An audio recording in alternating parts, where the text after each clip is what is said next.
Mirëmëngjesi, njerëz. Mirëmëngjesi. Po flasim për thyrjen e rregullave, po unë dështova mikrofonin tani se mi. Nisëm me të thyer sot. Po hajt mos thyrje rregulli është ajo? Po, thyrje rregulli është edhe kjo. Me blevet të ri pastaj, po mos e vri mendjen. Dhe ju tham, po. 8 sa është ora, si s'më pyeti njëri. 8:19 minuta, rikthehemi në studio për të vazhduar temën që nisëm sa i takon idhujve, modelet që na frymëzojnë, që ndoshta mund të jenë personazhe shumë të njohur që kanë bërë ndryshime në të gjithë botën, kanë thyer rregulla, po ndonjëherë idhujt mund t'i gjejmë edhe fare pranë në familje, në lagje, në komunitet. Kemi një personazh i cili ka vetëm një kërkesë të vogël, ju lutem mos më prezantoni me pompozitet. Thot Aldo Marku, ju e njihni. Regjisor, mirëmëngjes. Mirë Mirëmëngjes. Aldo mirëmëngjes edhe kënaqësi që je sot në zgjohu po desha. Faleminderit për ftesën. Shiko, koha është relative në fakt, se për domthon sapo tham që është koha 8 sa minuta ishte, po për mua dihet se ora 6 për shembull. Është totalisht relative. Varet kur ke flet një natë më përpara. Se di si ja bëni, nuk e di kush është sekreti juaj që jeni kaq energjik në mëngjes. Është çauma jon, po nuk e tregoj. Okej. Ju jemi nga natyra. Ja, e nisim direkt me një pyetje, për shembull, ti beson se të gjithë njerëzit që kanë një qëllim duhet të rrinë edhe pa gjumë nëse duan patjetër ta realizojnë atë gjën që kanë nevojë. Si më thën, gjumi nuk e marrin fare parasysh. Oraret nuk i marrin fare parasysh, por janë njerëz që shikojnë vetëm fundin atje, finishin për ëndrat e tyre. Franc, unë kam lexuar shumë literaturë për sa i përket, po themi, rregullave të suksesit, Chelsea të suksesit dhe gjithë të tjerave, dhe i gjë që kam kuptuar që nuk ka rregull. Do të thonë, secili krijon rregullat e veta, dikush ka disiplinën, dikush ka efektin ortek, pra nis një dëshirë e çon deri në fund me atë vrull, me atë energji. Kështu që rastit nuk i ngjan, unë mendoj që secili duhet gjetë rrugën e vet që funksionon për të. Tipit, dikush ka një orar caktuar dhe thotë, okay, nga ora kaq deri në kaq do ulem do shkruaj, do ulem do mendoj. Nëse dikush tjetër është duke menduar non-stop, gjë që unë mendoj që është zauruese, është shumë e rëndësishme, se për shembull një nga gjërat që ndodh shpesh është edhe në shoqërinë sot, domethënë janë këto fenomeni i ankthit, po themi, apo i qoftë i depresionit, domethënë. Unë mendoj që kjo ndodh se njeriu nuk merr kohë për qenë grounded, për qenë me këmbë tokë dhe për të jetuar dhe momentin. Për shembull, unë tani sa mbarova xhirimet e filmit, po ishte shumë e rëndësishme për mua që hera herës të ndaloja dhe të merrja një pauzë, të merrja frym. Të konsumon një non-stop duke menduar për atë gjë, kështu që është delikate, varet në çfarë nivelesh obsesioni po flasim, është e qartë. Varet nga personi që gjithë çfarë ke lexuar, studiuar apo parë, cili është ai personazh që të ka frymëzuar apo ka ndikuar realisht tek ti? Dhe në rrugtimin ndoshta që ti zgjodhe për të qenë regjisor. Shikoj, unë pas temën edhe është një pyetje që nuk e është si të më pyesësh kush është regjisori i preferuar. Kush është regjisori i preferuar? Është një. Kështu që janë disa, janë pafund. Tamam. Kush më ka inspiruar, unë përpiqem gjej inspirim te kushdo, te ju, tek personat brapa kamerave, te kushdo, për të parë vlerat e caktuara dhe për t'i vjedhur. Apo qoftë edhe vlerat e këqija dhe për të mos i marrë.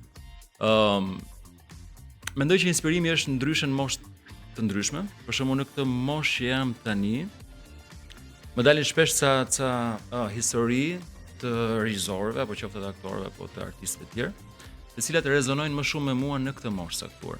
Sepse kur flasim për të arritur diçka, për një qëllim apo për qoftë edhe për të arritur diçka që ti vërtet e do, nuk ka një rrugë që është e njëjtë për gjithë. Që do thotë dikush se sot është kthyer gjithçka si garë. Edhe nëse dikush fiton, starti nuk është i barabartë. Nëse dikush fiton Oscar 20 vjeç, dhe dikush tjetër fiton 40 vjeç, domethënë a e bën më të mirë këtë personi që e ka fituar 20 vjeç se ky 40 vjeç? Kështu që nuk mendoj që duhet shikohet në kontekstin gjithmonë kush e deli pari apo për shembull, t'jap një rast, Denis Villeneuve, që është një nga regjisorët e mi të preferuar. Denis Villeneuve kishte një histori shumë interesante, i cili kishte bërë 2 filma deri në moshën 34 vjeç, dhe pastaj kishte ndaluar për 8 vite për të mos bërë asnjë film tjetër, sepse ndjente që imazhi dhe vizioni që ai kishte në kokë nuk po e përkthente dot në vizuale, pra në film. Edhe tha, nuk do bëj më film derisa të mendoj që un jam gati që këtë që kam në kokë ta përkthej në film. Dhe neti 8 vite në shtëpi, stay home dad. Gjë që për dikë tjetër mund të jetë dështim, dhe tani Denis Villeneuve për 14 vite të tjera të jetës ka bërë kryevepra, po. Kushdo që e njeh është. Ti vetë ke patur ndonjëherë këtë fazë? Një fazë që ke zgjedhur të tërhiqesh pak për të rikthyer për t'ju rikthyer ndoshta me ide më të mira. Po e ndjej që e kam nevojshme këto kohë. Domethënë ndjej që kam nevojë për një pushim, për të ulur dhe Këto kohë se e ke kopsitur filmi. Po, ndjej që kam nevojë për një rikthim, domethënë për të u rikthyer edhe një herë leximit, edhe një herë studimeve, për të rikthyer student edhe një herë, paktën për një vit, sepse është e pamundur që të avancosh nëse je vetëm duke punuar. Mendoj që njeriu ka nevojë edhe për reflektim, për të kultivohet sërish, të rikultivohet apo të vazhdoj të kështu që është shumë e rëndësishme. Është me faza. A mendon vërtet Aldo që mund të krijohen idhuj sot në këtë botën e rrjeteve sociale ku jetojmë që gjithçka gjykohet shumë shpejt edhe të gjithë janë vetëm duke prodhuar dhe janë aty gjatë gjithë kohës? Patjetër që po. I gjë është shumë e sikletshme që mendoj unë që e ndan atë kufirin midis vërtetës dhe jo të vërtetës, sepse të gjithë they are trying, domthon po përpiqen të tregojnë anën e tyre më të mirë. Ka një show off. Për shembull është ky fenomeni sot që është kjo fake modesty, domthon jesh kështu modest fake, vetëm për fasadë, sepse të jesh të bësh si njëri i modest, përulur me këmbë në vlerë tokë. dhe shumë njerëz përpiqen të duken si modest ndërkohë që s'janë në të vërtetë. Kështu që te ky kufi është natyrisht është e vështirë që ti gjesh një idhull. Ke dikën në mendje kur e thua këtë? Jo, flas si fenomen, është si fenomen botëror. Domthon dëgjoj shumë shpesh që shumë njerëz si neve i shikojmë nga rrjetet sociale dhe na duken si shumë humble dhe shumë modest, nga ana tjetër ke histori të vërteta për ata që janë njerëz më të këqij në botë. Domethënë janë të këqij me stafin, janë të këqij me njerëzit, janë të këqij me shoqërinë, domethënë janë negative po themi. Dhe ne se dim. Dhe ne nuk e dim sepse ai të shitet si personi më humble, sepse funksionon. Aldo, kur flasim për thyerje rregullash, çfarë do konsideroje ti sot një njeri i cili thyen rregullat dhe guxon të mendojë ose të bëjë diçka ndryshe që nuk është Dhe parë më është me përpara? patjetër e domosdoshme për të krijuar diçka të madhe. Sepse duket sikur nëse ti thyen rregullat, atëherë po, mund të krijosh diçka që do lër gjurmë, do lër shenjë. Shikoj, thyesh rregullat është gjithmonë e guximshme, varet në çfarë konteksti po flasim, nëse duam të kalojmë kufit apo jo, po të thyesh rregullat mendoj që do jetë gjithmonë aty si opsion për ta kapur, për çdo që ka pak guxime dhe don të rrezikojë edhe don një lloj shortcuti për vëmendje, po themi. Nëse bëhet fjalë për këtë, nëse bëhet fjalë pastaj për thyer rregullat në aspekt artistik, rregullat janë bërë për të thyer. Duhet i njohim rregullat që të thyejmë si fillim. A ka të bëjë sot thyerja e rregullave me banalitetin, vulgaritetin? A është kjo e të guxuarit sot? Këtë thënë ky është konotacioni më i keq i thyrjes rregullave. Domethënë Kam përshtypjen këto janë ato që nuk i njohin, jo më të arrin ti thyejnë. Po e vërtet, po. Dhe është shumë bukur, duhet i njohin si fillim rregullat, Po. pastaj. Shiko, Po janë ata që marrin vëmendjen. Është pak është mëngjes për të qenë kështu, për të qenë pesimist, po kemi rënë në këtë kulturën e clickbait culture dhe domethënë për të bërë clickbait, pra domethënë ky kurthi për klikime kërkon që të bëhen gjëra super ekstravagante dhe super. Kështu që përdesa kemi rënë pjesë e këtij kurthi ekstremi vetëm të vazhdoj, duke bërë gjëra që janë jashtë normales. Po si do t'i njohim ne idhujt e sotëm atëherë kur të gjithë na duken gati një lloj? Kush janë njerëzit që do dalin mbi të tjerët, do guxojnë, edhe do frymëzojnë edhe njerëz të tjerë, se mua më duket gjithmonë më shumë sikur kemi gjithmonë më pak modele. Nga që nuk arrim t'i dallojmë në këtë kulturën që pikërisht i po thua. Do ta kuptojmë pas shumë vitesh kam përshtypjen. Nëse përgjet idhuj, domethënë nëse dikush se po kjo pyetje për shkak çfarë do të bësh një jetë, do të bëj lek. Kjo është përgjigje më abstrakte dhe më e gabuar. Kush është idhulli jot bankomati? Nëse dikush thotë dua thjesht të bëj lek, atëherë idhujt e atij do jenë kushdo që ka lek. Po. Dhe nuk do interesoj as si i ka bër, as ç'a prezanton, as ç'a përfaqëson. Që në këtë aspekt, nëse shoqëria sot do kërkoj vetëm idhuj që janë të famshëm, le të themi, po jo për çfarë janë të famshëm, atëherë i bie që ka bërë kompromis me veten që nuk i intereson fare rrugtimi. Pra sot je i suksesshëm vetëm nëse ke para, nëse ke bën lek. Është ky lloj perceptimi, fatkeqësisht. Është ky lloj perceptimi. Unë mendoj që është suksesi pastaj vjen leku, nuk e dikton leku suksesin, e dikton suksesi lekun, po ai është shihet e kundërta. Ke lek je i suksesshëm. Jo, je i suksesshëm dhe vjen leku. Se dolem te leku. Se duhet jesh lodhur për të bërë ato Duke u para. rikthyer pak në profesionin Atje do dalë. si regjisor. Cili ka qenë nëse ka ndodhur një rregull kinematografik që e ke ndjerë të nevojshëm ta thyesh? Rregull kinematografik ta thyej, unë nuk mendoj që e kam thyer akoma rregull kinematografik. Jam herët në rrugtimin tim, unë mendoj që po perfeksionoj atë toolkitin tim, atë valizhen e veglave që si çdo regjisor e ka atë craftin, po themi që ne e quajmë. Dhe në moment që të perfeksionoj atë, mendoj që mund të bëhem gati të thyej rregulla.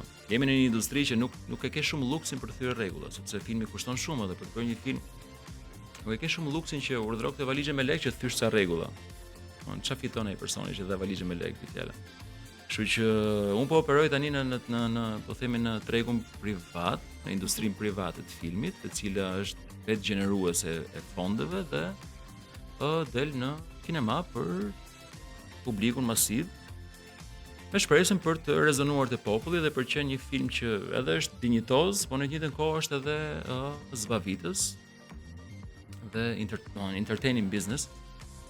Kështu që për thyer rregulla nuk po flasim për rregulla ndërkombëtare, botërore apo për rregulla Po flasim njëherë për këto tonë. Për këto tonë. Nëse është për këtu për shkakun, për kinematografinë shqiptare. Rregulla që ti mund t'ia kesh vendosur vetes. Aldo, duke qenë se ti je regjisor edhe së fundmi po investohesh shumë në kinematografi, me filmat që po prodhon, cili është qëllimi? Kërkon Aldo të frymëzojë dikë? Po, me thënë drejtën po, unë kërkoj që të frymëzoj të gjithë persona që shkojnë kinema për të parë që mund të bëjmë më mirë.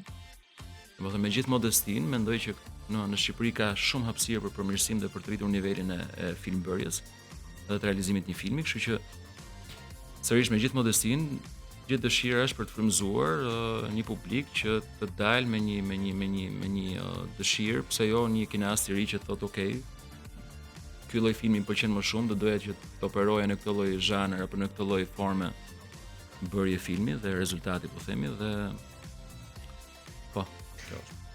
Tani po shikoja dje se nuk rri dot rehat pa thënë një pyetje dhe pa bërë një pyetje për inteligjencën artificiale se një platformë kishte nxjerr Po para se të shkojmë tek ajo, Franc, të lutem, se kam një kuriozitet për që e kanë të gjithë shqiptarët. A jetohet dot me këtë profesion me filmbërje në Shqipëri? Si çdo profesion tjetër, unë mendoj që industria e madhe. Si çdo profesion tjetër, unë mendoj që pjesa e suksesshme është 5 ose 10%. Si çdo profesion tjetër. Unë mendoj që është si një rregull i pashkruar që çdo profesion ka një 10% që janë suksesshëm, mund të jetë një 50% tjetër që jetojnë, dhe është një 40% tjetër që mbijetojnë. Nëse bën sens llogaria. Kështu që a hyj te 10%-i? Atë po tentoj gjithkohë se të jem te 10%-i. Drejt asaj rruge. Po.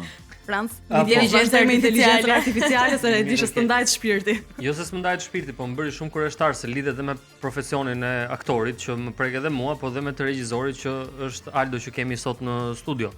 Se platforma ndryshme në fakt jo vetëm ajo që un pash në Instagram, po përpiqen që të krijojnë aktorin në inteligjencë artificiale, i cili imiton në mënyrë perfekte. Domethënë, imiton emocionet njerëzore dhe ai të nxirrte është përshtatur. Të nxirrte ata aktorin pa as edhe një lloj kosto. Të nxirrte raca që ti do, ngjyra e lëkurës ti e do, flokët, vështrimi edhe kështu me radhë. Tani, thën kjo, bashkë me gjendjen që ndodhet kinemaja, industria e kinemas sot në përballë që të gjithë po përpiqen ta largojnë nga ekrani i madh dhe ta afrojnë më shumë tek laptopi, Netflix edhe kështu me radhë, mbas edhe tek këto si më thon, si ishin ato vertikal. Po bravo, sepse ne kemi folur këtu. Kjo gjëja ty dhe mua bashk na bën çik pesimist se ku po shkon industria e kinemas dhe në të njëjtën kohë, ti nuk ndjehesh më i frymzuar për të vazhduar për të bërë këtë gjë. Jo, po. E bëra parantezën se më prek edhe mua, po flasim. Po jemi tha penalltin e juaj vet. Po, unë mendoj që si në shumë aspekte tjera të jetës, një nga atributet e një personi që mund të jetë pioner apo i suksesshëm apo s'do të thojë revolucionar, por që gjithmonë gjen një rrugë për të bërë diçka, është një sfidë që të vjen gjatë gjithë jetës në shumë forma. Një nga format e reja është kjo AI, pra si do qasemi ndaj kësaj prurje të re që po bëhet realiteti dhe ku e dimë në çfarë formash do shkojë. Mendoj që na takon neve për të parë si do operojmë, si do e integrojmë në jetë, si do përshtatemi me këtë gjë, sa do jemi më sa të zgjuar do jemi që mos na kontrollojë, po ta përdorim atëherë kur na duhet me mas. Po, varet, mund të jetë një realitet shumë i thjeshtë që nesër pas nesër nuk do kemi nevojë fare dalim në shesh xhirim për të me drejtorin e fotografisë me gjithë stafin për të bërë rekord, por do ulemi para kompjuterit dhe do bëjmë gjithë filmin në kompjuter, mund vijë tek realitet, por do heq shumë gjëra që janë, domethënë, njerëzore. Eksakt. Po nga ana tjetër prap një lloj vlere artistike do e ketë produkti. Kështu që mund të jetë një medium tjetër. Momentalisht në filmin tonë nuk është se ka ndonjë prekje me AI. Jo.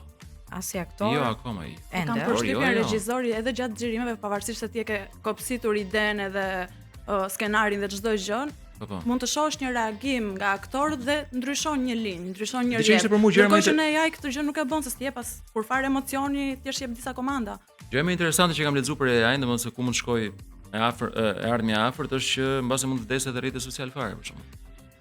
Domethënë do jetë fundi sepse kontentet në rrjetet sociale do jenë kaq shumë mbi Ka zotruesit e AI. personazhe që kanë profilet e tyre në Instagram, në TikTok, në Facebook dhe janë AI Pra totalisht. parashikohet që të jetë 90% e kontenteve në AI dhe nëse vjen ky realitet ku 90% do jenë AI, parashikohet që ne vetë do fillojmë të shkputemi nga rrjetet sociale sepse intriga jonë e parë apo si thosh tërheqja jonë e parë ka qenë për të parë njëri tjetrin, për të parë jetë vërtet. Dhe në moment që do kuptojmë që është vetëm fake, mbase do rikthehemi te natyra. Aldo, Është shikoj person- që në krahun tënd ka shumë tatuazhe. Mos ndoshta ke ndonjë idhull aty? Po kam, se ju po flisin për Nikola Tesla, çfarë? Kam Nikola Tesla këtu. Okay. Na e Dhe që tregoj është pak shumë edhe bukur për që kamerën. Frame e Stanley Kubrick. Ngrije pak atë krahun ta shikojmë një çik. Mirë, qëndrojmë tek Kemi Kubrickun? Stanley Kubrick. Okej. Pse Stanley Kubrick? Për çfarë të ka frymzuar Stanley Kubrick, një nga regjisorët më të mëdhenj të kinemas? Nuk është interesante se sot po prodhon meme pafund për filmin Eyes Wide Shut, që shumica publikut mbasi se kanë parë, po është realiteti sot dhe ai personi ka bërë këtu 25 vjet të parë, Filmi lëm për gjys. as më shumë. Po. Po dhe duhet të thënë që ka qenë njëri që ka guxuar shumë në kineman e vet, edhe në mënyrë se si ka rrëfyer historitë në kineman e vet. Për të folur për Stanley Kubrick, do më drejtuaj që është tjetër nivel komplet. Jo, e bëjmë shumë konkrete. Se të ka frymzuar ty. Domethënë, qoftë nga teknika e bërit filmit, qoftë nga Regjizori, për mënyra. mua është regjizori perfekt. Domethënë, regjizori perfekt, si vizualisht, si konceptualisht, si simbolikisht. Filozof. Nuk i vjen më botës. Dhe vështirë. Kubrick Dhe tjetër. vështirë. Nikola Tesla pse? Pse si tatuazhe dhe si idhull? Po Tesla sepse gjatë rinisë time kam qenë kështu pak i fiksuar me astronominë, me të panjohurën, me forma alternative të realitetit, po themi kështu dhe kur kam parë dokumentaret e Teslas dhe shikoja se çfarë point of view, çfarë këndvështrimi çfarë këndvështrimi kishte ai për realitetin, për frekuencën, për vibrimet, për energjinë, për gjithë gjërat. Më ka inspiruar shumë dhe më ka inspiruar shumë jashtëmasë dhe dedikimi i tij që kishte për njerëzimin. Pra domethënë ishte si thosh i gjithi në shërbim të njerëzimit dhe jo ana konsumatore dhe sklavërimi modern. Dhe përfitimi. Eksakt. Qëllime, domethënë veçanërisht humaniste, që i qëndrojnë edhe sot e kësaj dite. Nëse shtron një dark me idhujt e tu. Nga e kaluara. Bukur shumë këtë. Kë do ftoje. Kë do ftoje? Dhe këtë do Është lije jashtë. Ftoja unë. Është dark me bazë peshku. Kush do doja të më ftonin? Jo, kë do ftoje ti, të gjithë janë detyruar të thonë po. Do vinë. Çfarë do lloj emri që mund të imagjinosh? Okej.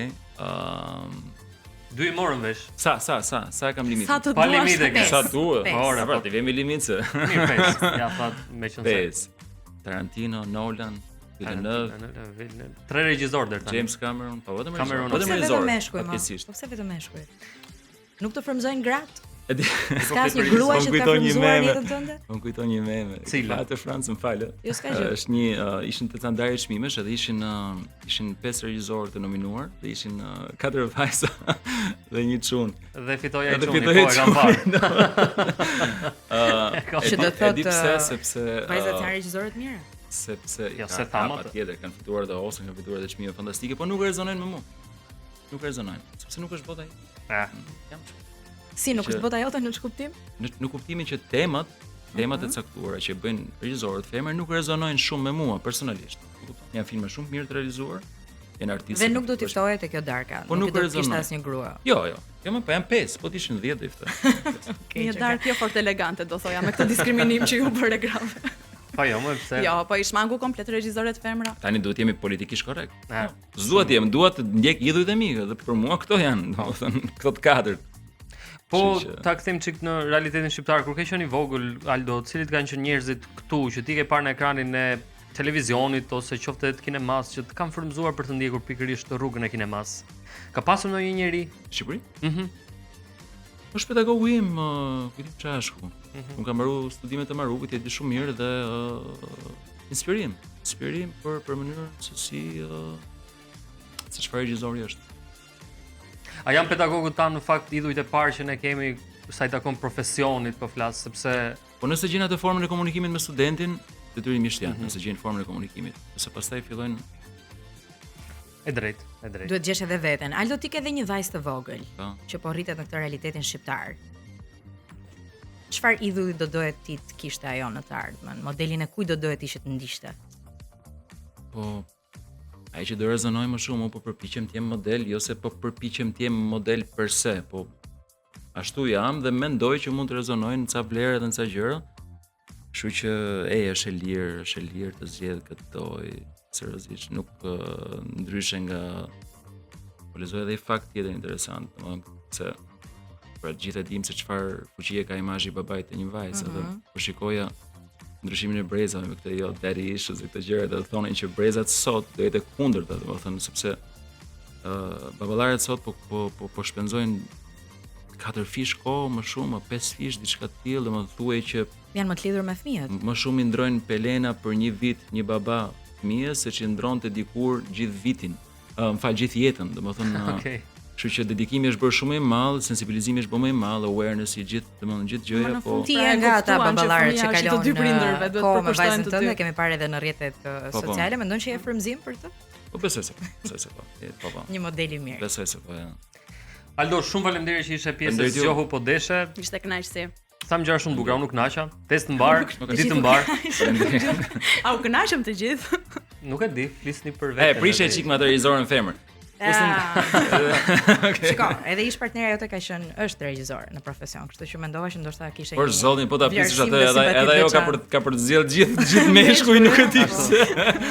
Mundësisht të njëjtat emra. Këtë duhet ta bëjmë temë më vete në fakt, ta diskutojmë një herë tjetër, ditë mbar sot, edhe Faleminderit. Gjithashtu. Dhe shumë suksese Shumë në suksese. punët e tua dhe me filmin. ne nuk kemi mbaruar akoma, do vazhdojmë të qëndrojmë bashkë deri në orën 9:30. Kemi quizin, nxitoni që të gjeni përgjigjen e saktë, po kemi Barsaletën, po kemi dhe rubrikën AI pak më vonë që kemi një gjë shumë interesante sot. Muzikë, kthehemi pas pak. Mirëmëngjes. Mirëmëngjes. Mirëmëngjes.